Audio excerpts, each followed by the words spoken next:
By popular request, this episode will be all about gauges.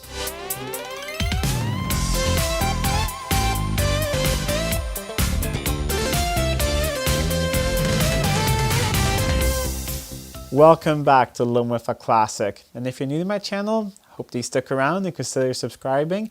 I put new videos every week on some great Jaguar and classic car related content. So you can navigate to my channel down below, check out some of my videos. While you're down there, hit that subscribe button and the bell notification so you don't miss any updates. In this video, we're going to go through some of the gauges, my 1977 XJ12 Series 2. I'll show you how to get the gauges out, how to replace all the bulbs, and also how to clean them up a bit and just make them perform better so you can see your gauges and dials more clearly. It will specifically be on how to take them out of a Series 2. It's the same on a Series 3. Even though the gauges are a little bit different, but how they're built up is basically exactly the same. But the part of how to care for the gauges and to take them apart is really the same for most British cars and most classic cars of the era. All the gauges are really built up in the same way. They all have a lid on top that you can usually screw off or bend off. Then you have the glass underneath and you can access the gauges and get all the internals out of them.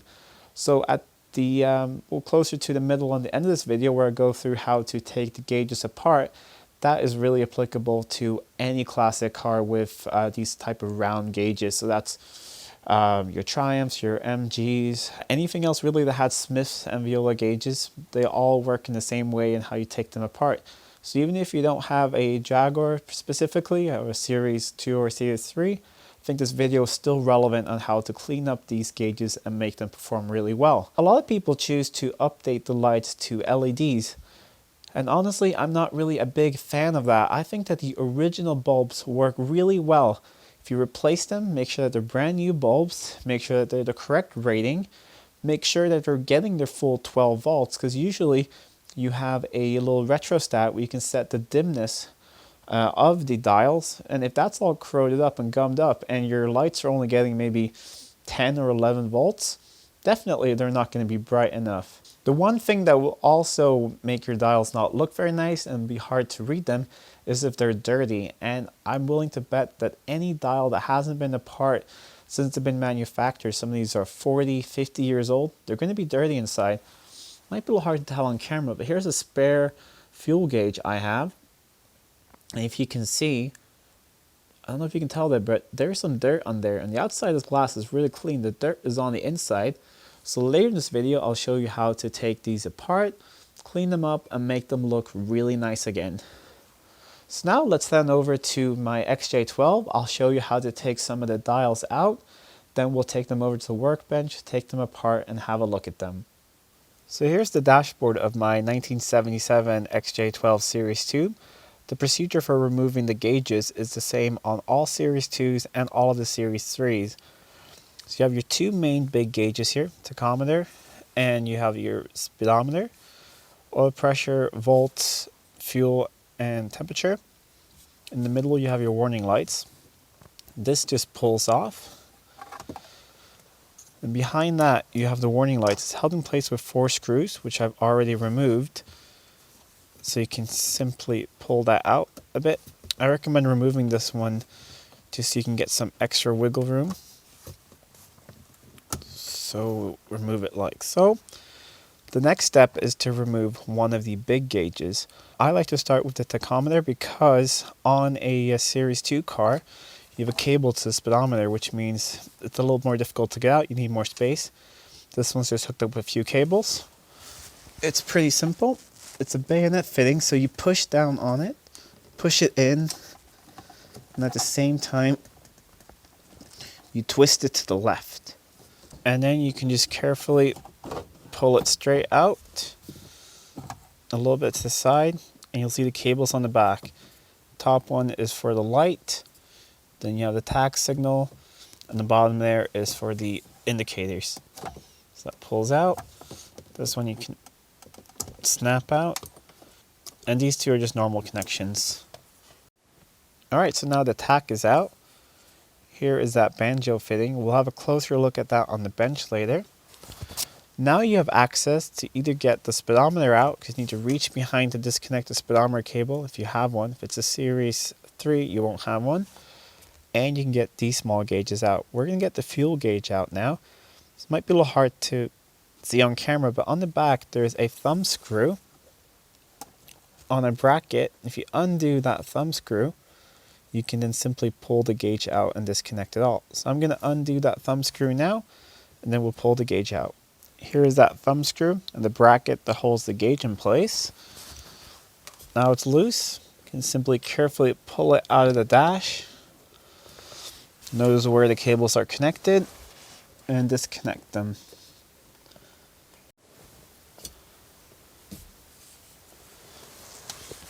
And there's the fuel gauge.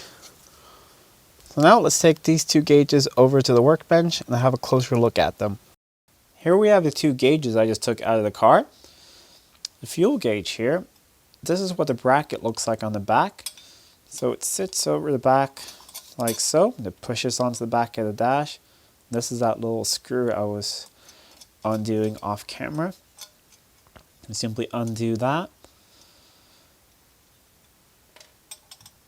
Pull back this, put it aside, and then the gauge comes out.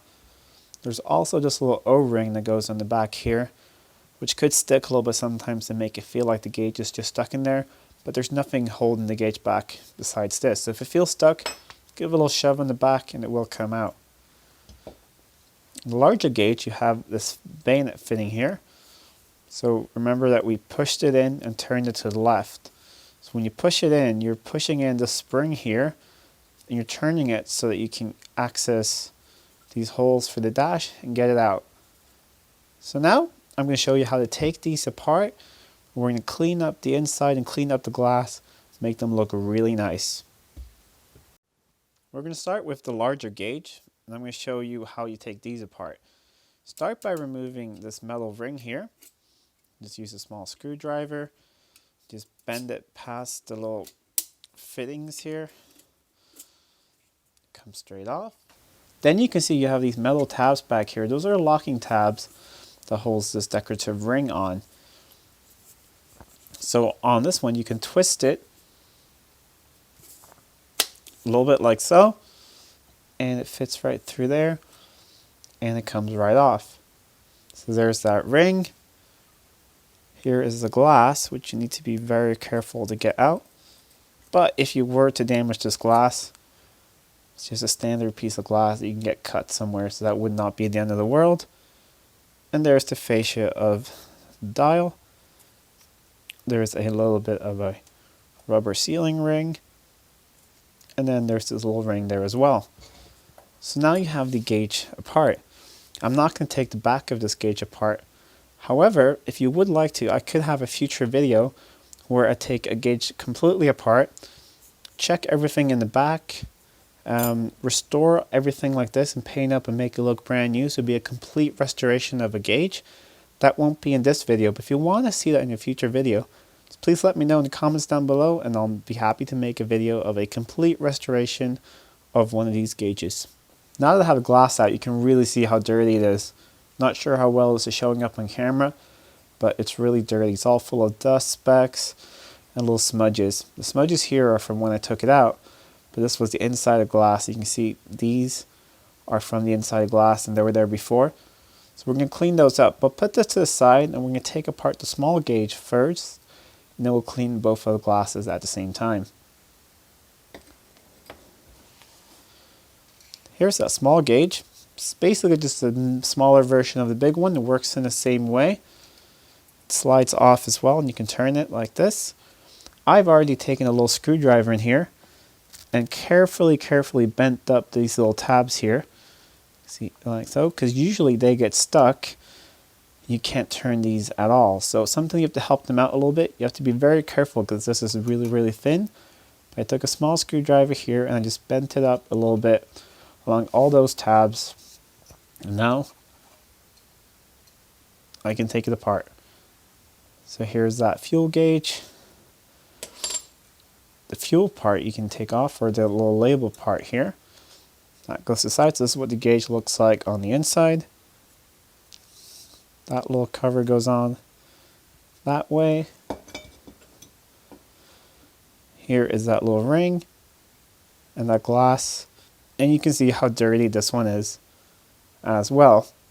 So now we're going to clean up these two glasses. There's nothing special to cleaning these at all. You just have a clean towel or rag and just some generic glass or window cleaner. And you can just spray them down a bit. You can let it soak in for a bit. And then you just clean them off as you were to clean off any type of glass at all. And now that one is really, really clean. So I'm just going to lay it to the side carefully and then clean off this one as well.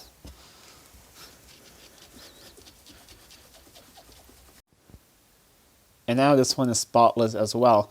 There are a couple of reasons why they get dirty. One of them is that moisture will build up on the back if you use the car a lot in the wet, and then you get some spots from that moisture on the back of the gauges. You might also have that the paint, the white paint here, might start to flake off slightly, and that will leave a deposit on the back of the glass as well. But after all these years, if it just takes a little bit of time to take the gauge apart and clean it up and it turn out this nice, it's not really that bad at all. Because I don't want any new dust on that clean glass, I'll take a clean brush and carefully brush out the back of these gauges to make sure that there is nothing that can contaminate the back of that glass. Again, you can also use some slight compressed air very carefully to get any dirt out behind here. But usually just a nice soft little brush will be enough. Now I'm going to reassemble these and I'll show you what it all looks like when it's back together. If you had to bend the little tabs to get the front off, you can bend them back carefully just by pushing on them with a little screwdriver when everything is back together. Alright, let's see how they turned out. You can see their shine, they're beautiful. It'll be much, much clearer at night now. And yes, this gauge does need a little bit of work. The black edge is gone on this one, and there's a little bit of rust on that black ring inside. But like I said, let me know in the comments down below if you want to see a video of a gauge like this. It will be this one and probably another one get completely restored. Let me know in the comments down below. I'll make a video of that if you guys want to see it. So before you put them back in the car, it's a good time to replace all these bulbs. All of the light bulbs are these little 12 volt, 2.5 watt little light bulbs.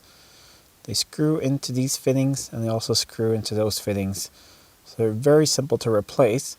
You can of course replace the bulbs without taking the gauges out by just getting your hand in there, pulling out these connectors and changing them out.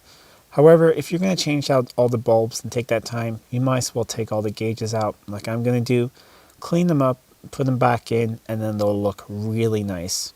So just these tiny little bulbs down here. I'll put a link down below to where you can get some.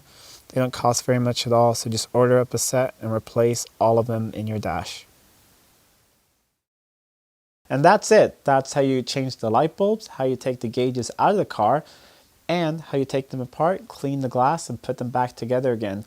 If you clean out your gauges and you replace the bulbs, I promise they will be nice and bright. Oh yeah, and if you make sure that there's 12 volts going to them. There's no need to update to LEDs and just change anything.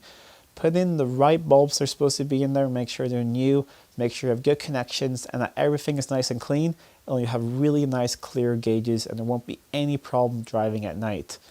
But let me know in the comments below if you would be interested in a video where I restore a gauge. I completely take it apart, check that everything inside is working as it should, and that restore the outer edge. I just basically make it look brand new. So if you want to see a video of restoring one of these gauges, let me know in the comments down below.